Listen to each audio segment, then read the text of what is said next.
বন্ধুরা, শুনব ভগবত গীতার অমৃত বাণী। শোনার আগে তোমরা তোমাদের চোখ বন্ধ করুন, একবার গভীরভাবে শ্বাস নিন, শ্বাসটা ধীরে ধীরে ছাড়ুন। এই মুহূর্তে কোথাও যেতে হবে না, কিছু করতে হবে না, শুধু নিজের ভেতরে একটু নেমে আসুন। কারণ আজ আমরা শুনব সেই বাণী যা হাজার হাজার বছর ধরে কোটি কোটি মানুষের জীবনে আশার আলো জ্বালিয়ে এসেছে। আজ আমরা শুনব ভগবত গীতার সেই অমৃত কথা যা শুধু ধর্মের শিক্ষা নয়, জীবনের প্রতিটি মুহূর্তে পথ দেখায়। আমাদের উদ্দেশ্য একটাই, ভগবানের সেই জ্ঞানকে সহজ, সরল আর হৃদয়স্পর্শী ভাষায় প্রতিটি মানুষের অন্তরে পৌঁছে দেওয়া, যাতে প্রতিদিন সকালে আপনি নতুন শক্তি, নতুন সাহস আর গভীর এক মানসিক শান্তি নিয়ে দিন শুরু করতে পারেন। সকাল মানে নতুন সূচনা, নতুন আলো, নতুন সম্ভাবনা। কিন্তু সত্যি বলতে কি, অনেক সময় আমরা সেই আলোয় দাঁড়িয়েও ভেতরে ভেতরে এক অদ্ভুত অন্ধকার অনুভব করি। মন ভারী লাগে, কোনো কারণ ছাড়াই মনটা যেন কেঁপে ওঠে। মাথার ভেতর চিন্তার ভিড়, ভবিষ্যতের ভয়, অতীতের আফসোস, বর্তমানের চাপ, সব মিলিয়ে মনে হয় জীবন যেন বোঝা হয়ে গেছে। ঠিক তখনই প্রয়োজন এমন এক শক্তির যা আমাদের অন্তরকে ছুঁয়ে যায়, যে শক্তি আমাদের ভেতরের অস্থিরতাকে গলিয়ে দেয়, যে শক্তি মনে করিয়ে দেয় আমরা একা নই। সেই শক্তির নামই হলো ভগবত গীতা। ভগবত গীতা কোনো সাধারণ গ্রন্থ নয়, এটা কোনো কঠিন দর্শনের বইও নয়। এটা মানুষের মনের কথা বলে, মানুষের ভয়, দুঃখ, দ্বন্দ্ব, আশা সবকিছুর উত্তর দেয়। শ্রীকৃষ্ণের মুখনিসৃত এই মহাজ্ঞান আসলে জীবনের দিক নির্দেশিকা। এখানে আছে মনোবিজ্ঞান, এখানে আছে আত্মার গভীর সত্য, এখানে আছে এমন এক রাস্তা যা বাইরে নয়, আমাদের ভেতরেই লুকিয়ে আছে। কুরুক্ষেত্রের যুদ্ধক্ষেত্রে দাঁড়িয়ে ভগবান কৃষ্ণ যখন অর্জুনকে উপদেশ দিচ্ছিলেন, তখন সেটা শুধু যুদ্ধের প্রস্তুতি ছিল না, সেটা ছিল জীবন যুদ্ধের এক প্রতীক। কারণ আমাদের প্রত্যেকের জীবনেই আছে এক একটা কুরুক্ষেত্র। কোথাও দায়িত্বের সঙ্গে লড়াই, কোথাও সম্পর্কের টানাপোড়েন, কোথাও নিজের মনের সঙ্গে যুদ্ধ। আর আমাদের মনটাই সেই অর্জুন, যে মাঝে মাঝে বিভ্রান্ত হয়ে পড়ে, কখনো ভয় পায়, কখনো দুঃখে ভেঙে পড়ে, কখনো মনে হয় আমি আর পারছি না। ঠিক তখনই দরকার হয় কৃষ্ণের সেই কণ্ঠস্বর, যে কণ্ঠস্বর আমাদের ভেতরে আস্তে করে বলে, হে অর্জুন, তুমি তোমার কর্তব্য করো, ফলের চিন্তা করো না।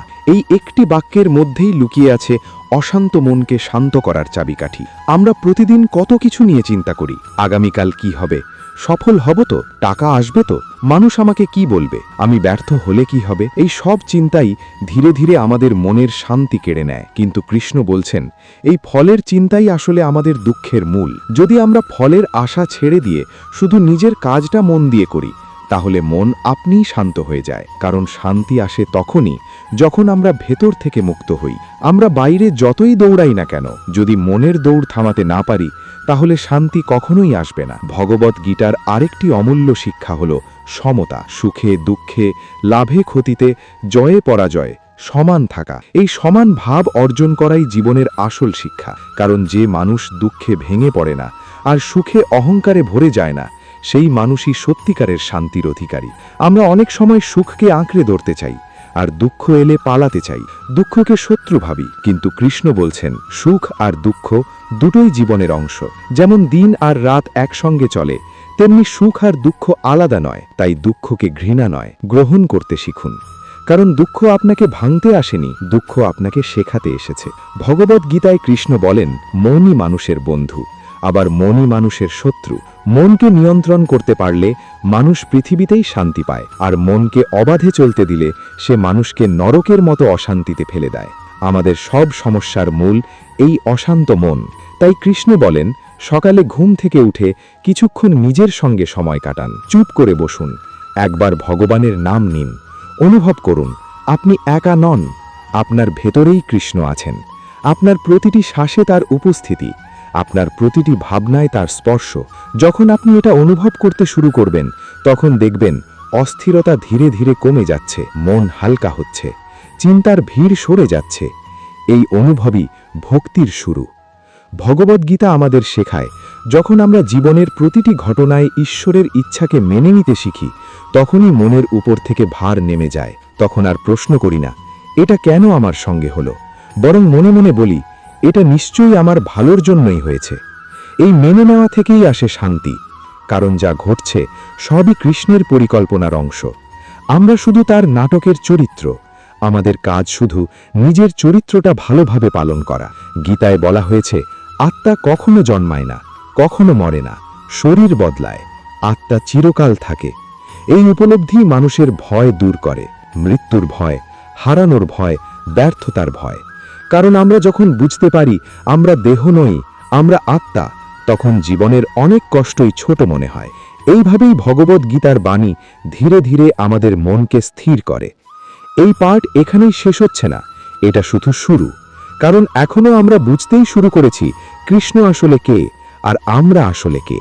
যখন আমরা বুঝতে শুরু করি যে কৃষ্ণ কেবল বাইরে কোনো মূর্তি নন, তিনি আমাদের ভেতরের চেতনা, তখন জীবনের দিকে তাকানোর দৃষ্টিভঙ্গি ধীরে ধীরে বদলাতে থাকে। কারণ তখন আর জীবন শুধু ঘটনা প্রবাহ মনে হয় না, তখন প্রতিটি ঘটনা হয়ে ওঠে এক একটা শিক্ষা, এক একটা বার্তা। গীতার সবচেয়ে গভীর শিক্ষা হলো ভরসা।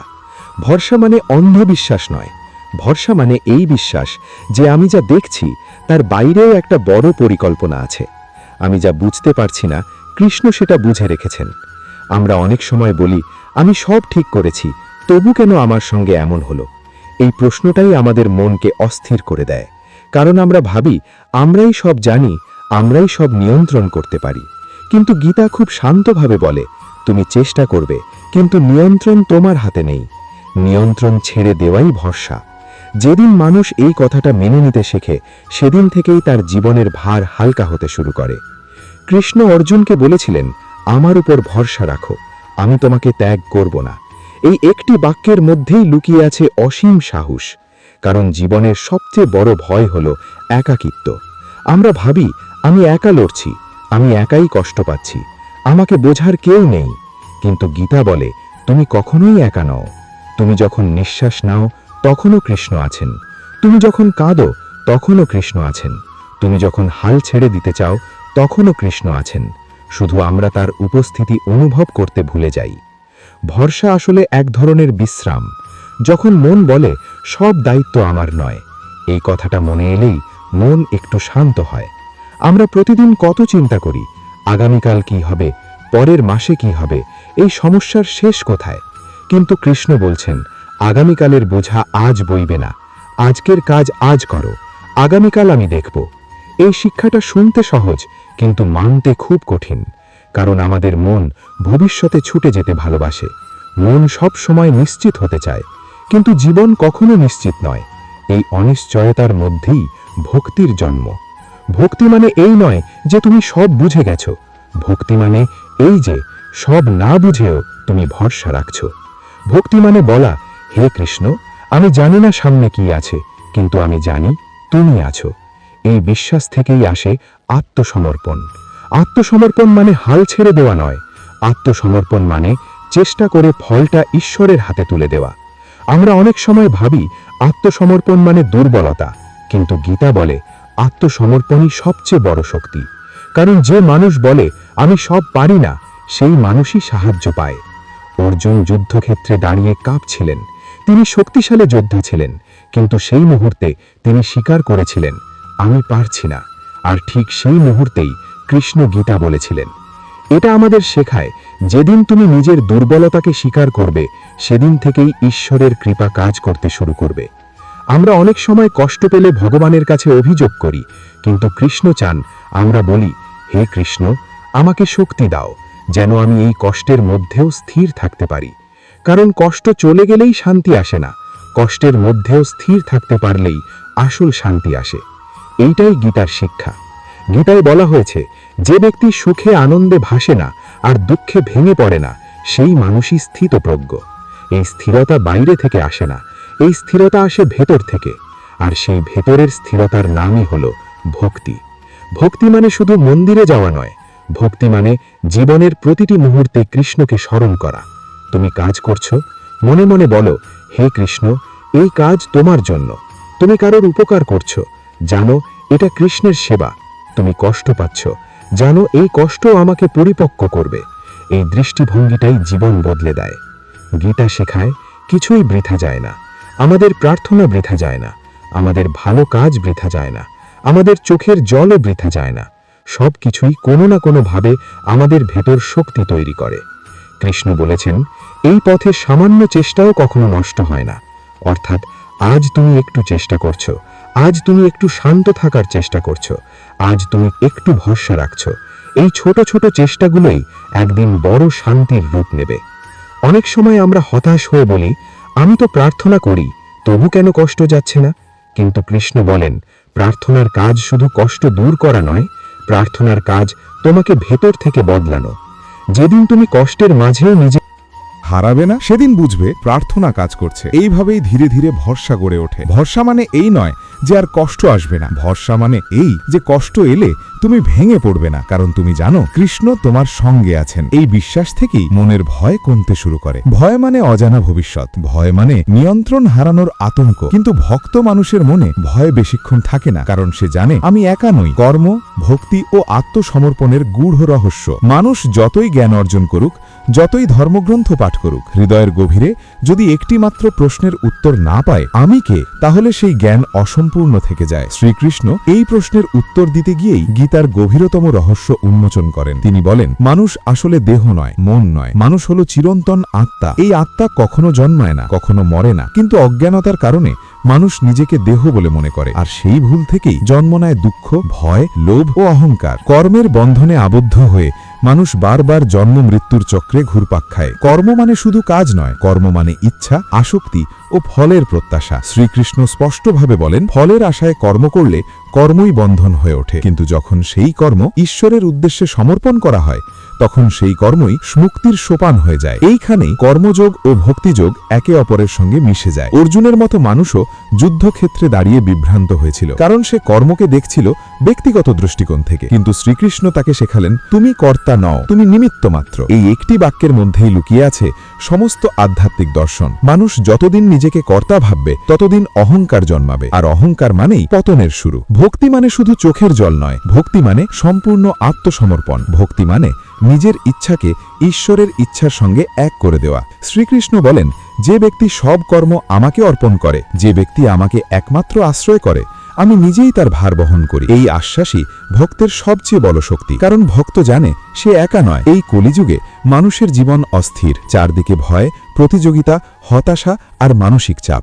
মানুষ ভাবছে, আমি সব করছি তবু শান্তি নেই কেন? এর উত্তর খুব সহজ, কারণ কর্মে ঈশ্বর নেই, আর ঈশ্বরহীন কর্ম কখনো শান্তি দিতে পারে না। শ্রীকৃষ্ণ কখনো বলেননি যে সংসার ত্যাগ করো, তিনি বলেছেন সংসারের মধ্যেই ঈশ্বরকে স্মরণ করো। সংসার ত্যাগ করা সহজ, কিন্তু সংসারে থেকে আসক্তি ত্যাগ করাই প্রকৃত সাধনা, কারণ সামনে আছে সেই পরম আশ্বাস, যেখানে শ্রীকৃষ্ণ নিজেই বলেন, সব ধর্ম ত্যাগ করে আমার শরণ নাও, আমি তোমাকে মুক্ত করব। যখন মানুষ ভক্তির পথে এগোয়, তখন পরীক্ষাও আসে। অনেক সময় মনে হয়, আমি তো নাম জপ করছি, তবু কষ্ট কেন কমছে না? শ্রীকৃষ্ণ বলেন, এই কষ্ট আসলে শুদ্ধির প্রক্রিয়া। আগুনে সোনা যেমন বিশুদ্ধ হয়, তেমনি কষ্টের আগুনে আত্মা বিশুদ্ধ হয়। ঈশ্বর কখনো ভক্তকে ধ্বংস করেন না, তিনি ভক্তকে নির্মল করেন। ভক্তির আরেকটি গভীর দিক হল স্মরণ। নাম, লীলা, গুণ, এই তিনের মাধ্যমে ঈশ্বরকে স্মরণ করা যায়, কিন্তু নামের শক্তি সবচেয়ে বেশি, কারণ নাম ও নামের মধ্যে কোনো পার্থক্য নেই। শ্রীকৃষ্ণের নাম উচ্চারণ মানেই শ্রীকৃষ্ণের উপস্থিতি। এই কারণেই কলিযুগে হরিনামকে সর্বোচ্চ ধর্ম বলা হয়েছে। নাম জপ করলে ধীরে ধীরে মন শান্ত হয়, অহংকার ভেঙে যায়, আর হৃদয়ে জন্ম নেয় এক অদ্ভুত আনন্দ, যা কোনো পার্থিব সুখ দিতে পারে না। মানুষ প্রায়ই প্রশ্ন করে, আমি কি ঈশ্বরকে দেখতে পাবো? শ্রীকৃষ্ণ বলেন, ঈশ্বরকে চোখে দেখার আগেই হৃদয়ে অনুভব করতে হয়। যখন হৃদয় শুদ্ধ হয়, তখন প্রতিটি প্রাণীর মধ্যে ঈশ্বরের উপস্থিতি অনুভূত হয়। তখন আর কাউকে শত্রু মনে হয় না, কাউকে তুচ্ছ মনে হয় না। এই অবস্থাকেই বলা হয় সমদৃষ্টি। কর্ম, জ্ঞান ও ভক্তি, এই তিন পথ আসলে আলাদা নয়। শ্রীকৃষ্ণ এগুলোকে এক সূত্রে বেঁধেছেন। জ্ঞান ছাড়া ভক্তি অন্ধ হতে পারে, ভক্তি ছাড়া জ্ঞান শুষ্ক হয়ে যায়, আর ঈশ্বরকে অর্পণ না করা কর্ম মানুষকে দাসে পরিণত করে। তাই গীতার পথ হল জ্ঞান সহ ভক্তি আর ভক্তি সহ কর্ম। যখন মানুষ এই সত্য উপলব্ধি করে, তখন তার জীবনধারা বদলে যায়। সে আর ফল নিয়ে দুশ্চিন্তা করে না, সে শুধু তার কর্তব্য করে যায়, ঈশ্বরের ওপর সম্পূর্ণ ভরসা রেখে। এই ভরসাই ভক্তির প্রাণ। শ্রীকৃষ্ণ কখনো বলেননি যে আমি তোমাকে দুঃখ দেব না, তিনি বলেছেন দুঃখের মাঝেও আমি তোমার সঙ্গে থাকব। এই উপস্থিতির অনুভূতি ভক্তকে অটল রাখে। শেষ পর্যন্ত একটাই সত্য, মানুষ যতই পালাতে চাক, ঈশ্বর থেকে পালানো যায় না, আবার ঈশ্বরকে জোর করে পাওয়াও যায় না। শুধু ভালোবাসার মাধ্যমেই তাকে পাওয়া যায়। এই ভালোবাসা কোনো চুক্তি নয়, কোনো লেনদেন নয়। এই ভালোবাসা নিঃস্বার্থ, নিঃশর্ত। আর যে হৃদয়ে এই ভালোবাসা জন্মায়, সেই হৃদয়ই হয়ে ওঠে বৃন্দাবন। পরম শরণাগতি ও মুক্তির মহাবাণী। এই জগতের সমস্ত পথ শেষ পর্যন্ত এসে এক জায়গায় মিলিত হয়, শরণাগতি। মানুষ যতদিন নিজের শক্তি, বুদ্ধি আর পরিকল্পনার উপর নির্ভর করে চলে, ততদিন সে নিজেই নিজের বোঝা বহন করে। কিন্তু যেদিন সে বুঝতে পারে আমি সবকিছু নিয়ন্ত্রণ করতে পারি না, সেদিন থেকে ঈশ্বরের কৃপা তার জীবনে প্রবেশ করতে শুরু করে। শ্রীকৃষ্ণ গীতার শেষ প্রান্তে এসে এই চূড়ান্ত সত্যটাই প্রকাশ করেছেন। অর্জুন তখন আর আগের মতো নয়। যুদ্ধক্ষেত্রে দাঁড়িয়ে যে মানুষটি অস্ত্র নামিয়ে রাখতে চেয়েছিল, সে এখন শান্ত, স্থির, প্রশ্নহীন, কারণ তার অহংকার ভেঙেছে। সে বুঝেছে সে যোদ্ধা হলেও কর্তা নয়, সে সিদ্ধান্ত নিলেও নিয়ন্তা নয়। শ্রীকৃষ্ণ তখন বলেন সেই মহাবাক্য যা যুগ যুগ ধরে মানুষের হৃদয় কাঁপিয়ে দিয়েছে, সর্বধর্মান পরিত্যাজ্য মামেকম শরণম ব্রজ। এর অর্থ এই নয় যে সব ধর্ম ত্যাগ করো, এর অর্থ সব ধারণা, সব অহংকার, সব আমি জানি ভাব ত্যাগ করে আমার শরণ নাও। কারণ যতক্ষণ মানুষ নিজের বুদ্ধিকেই শেষ কথা মনে করে, ততক্ষণ ঈশ্বরের জন্য সেখানে জায়গা থাকে না। মানুষ প্রায়ই ভাবে আমি কি যোগ্য? শ্রীকৃষ্ণের উত্তর খুব স্পষ্ট, যোগ্যতা দিয়ে ঈশ্বরকে পাওয়া যায় না, পাওয়া যায় শুধু সমর্পণ দিয়ে। শিশুর যেমন কোনো যোগ্যতা লাগে না মায়ের কোলে আশ্রয় নিতে, তেমনি ভক্তেরও কোনো যোগ্যতা লাগে না ঈশ্বরের কাছে যেতে। দরকার শুধু আন্তরিকতা। এই কলিযুগে মানুষ সবচেয়ে বেশি যে রোগে ভোগে তা হলো ভয়, ভবিষ্যতের ভয়, ব্যর্থতার ভয়, একা হয়ে যাওয়ার ভয়। শ্রীকৃষ্ণ বলেন, যে ব্যক্তি আমার শরণ নেয় তার ভয় পাওয়ার কোনো কারণ নেই, কারণ ভয় আসে বিচ্ছিন্নতা থেকে, আর শরণাগতি মানেই বিচ্ছিন্নতার অবসান। অনেকেই প্রশ্ন করে, শরণাগতি নিলে কি কষ্ট শেষ হয়ে যাবে? না, শ্রীকৃষ্ণ কখনো এমন প্রতিশ্রুতি দেননি। তিনি যা বলেছেন তা আরও গভীর। কষ্ট থাকবে, কিন্তু কষ্ট তোমাকে ভাঙবে না, কারণ তখন কষ্টের মধ্যেও তুমি ঈশ্বরের হাত অনুভব করবে। তখন আর প্রশ্ন থাকবে না কেন আমার সঙ্গে, বরং অনুভূতি হবে তুমি আছো বলেই আমি পারছি। মুক্তি মানে শুধু মৃত্যুর পর কিছু নয়, মুক্তি মানে জীবিত অবস্থাতেই বন্ধন মুক্ত হওয়া। লোভের বন্ধন, অহংকারের বন্ধন, তুলনার বন্ধন, এই সবই মানুষকে ক্লান্ত করে তোলে। শ্রীকৃষ্ণ বলেন, যে ব্যক্তি আমাকে স্মরণ করে কর্ম করে সে সংসারে থেকেও মুক্ত। সে সফল হলেও অহংকারী হয় না, ব্যর্থ হলেও ভেঙে পড়ে না। এই কারণেই ভক্তের জীবন আলাদা। ভক্ত কাঁদে কিন্তু হতাশ হয় না, ভক্ত হারায় কিন্তু বিশ্বাস হারায় না, কারণ সে জানে তার জীবনে যা ঘটছে তার পেছনে এক গভীর উদ্দেশ্য আছে। ঈশ্বর কখনো ভক্তের ক্ষতি করেন না, তিনি ভক্তকে গড়ে তোলেন। নামই হলো এই শরণাগতির সহজতম পথ। কলিযুগে দীর্ঘ তপস্যা, কঠোর যোগ সাধনা এসব সম্ভব নয়, কিন্তু নাম নেওয়া সবার পক্ষে সম্ভব। ক্লান্ত মনে, ভাঙা হৃদয়ে, অশান্ত সময়ে শুধু একবার বলা, হে কৃষ্ণ, এই এক ডাকেই আকাশ নড়ে যায়, কারণ নামের মধ্যেই ভগবান নিজে উপস্থিত। যখন মানুষ নিয়মিত নাম জপ করে, তখন ধীরে ধীরে তার ভেতরের অন্ধকার আলোয় রূপান্তরিত হয়। সে আর অন্যকে দোষ দেয় না, নিজেকেও ঘৃণা করে না, সে নিজেকে ঈশ্বরের হাতে সঁপে দেয়। এই আত্মসমর্পণই হলো প্রকৃত মুক্তি। শ্রীকৃষ্ণ শেষ আশ্বাস দেন, অহং ত্বা সর্বপাপেভ্য মোক্ষয়িষ্যামি মা শুচহা, অর্থাৎ আমি তোমাকে সব পাপ থেকে মুক্ত করব, তুমি শোক করো না। এই মা শুচহা, এই দুই শব্দেই লুকিয়ে আছে ঈশ্বরের পিতৃস্নেহ, মাতৃমমতা আর বন্ধুর আশ্বাস। এই আশ্বাস শুধু অর্জুনের জন্য নয়, এই আশ্বাস তোমার জন্য, আমার জন্য, আজকের এই কলিযুগের প্রতিটি ক্লান্ত মানুষের জন্য। যে রাতে একা কাঁদে, যে মনে মনে প্রশ্ন করে আমার কথা কেউ ভাবছে, তার জন্যই এই বাণী। আজ যদি তুমি কিছুই না পারো, শুধু এটুকু করো, এক মুহূর্ত চোখ বন্ধ করে মনে মনে বলো, হে কৃষ্ণ, আমি তোমার। এই একটি বাক্যই তোমার জীবনের দিশা বদলে দিতে পারে। এখানেই এই যাত্রার সমাপ্তি নয়, বরং এখান থেকেই শুরু একটি নতুন জীবন, একটি ভরসার পথ, একটি প্রেমের সম্পর্ক ভক্ত আর ভগবানের মধ্যে। যদি এই বাণী তোমার হৃদয় ছুঁয়ে যায়, কমেন্টে শুধু একবার লেখো, রাধে রাধে, জয় শ্রীকৃষ্ণ, জয় শ্রী মহাকাল।